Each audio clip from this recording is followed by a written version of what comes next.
Hello everyone शांति पाठशाला को मु आपण मानंकु स्वागत जनाउछि। आजिकार एक नूतन वीडियो रे आमे आलोचना करिबा साधारणतंत्र दिवस उपलक्षे 10टी धाड़ी रे एक सुंदर और संक्षिप्त भाषण।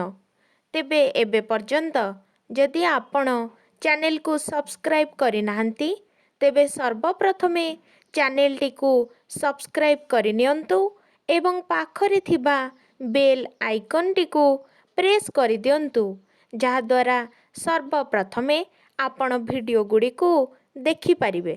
तेबे चलंतु आरंभ करिबा।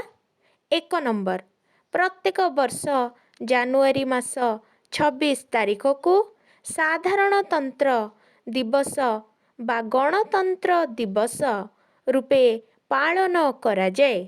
2 नंबर भारत 1947 मसीहा अगस्ट 15 तारिख रे स्वाधीन लाभ करथिले मध्य देशर संविधान प्रणयन होई नथिला।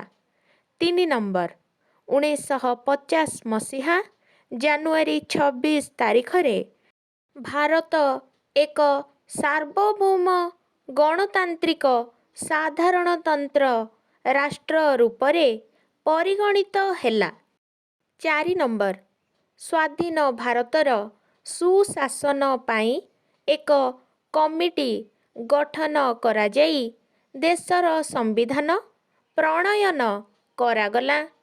5 नंबर भारतर संविधानर जनक डॉक्टर भीमराव रामजी आंबेडकर संविधान प्रणयनकारी कमिटीर मुख्य भूमिका ग्रहण करिथिले।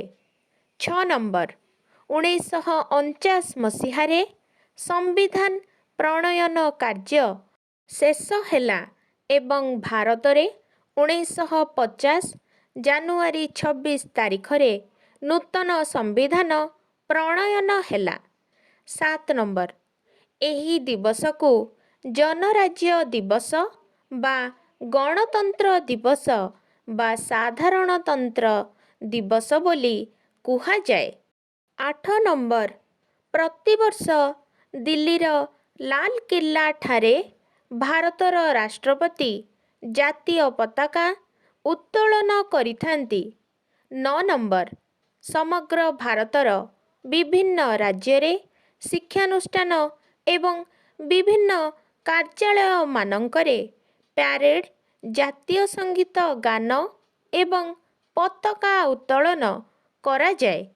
10 नंबर आम देशर संविधान प्रति श्रद्धा और सम्मान रखिबा समस्तंकर कर्तव्य। जदि एही वीडियोटी आपनंकु टिके भी भल लागि थाए तेबे लाइक शेयर एवं सब्सक्राइब करने को जमारू भूलिबेनी। धन्यवाद।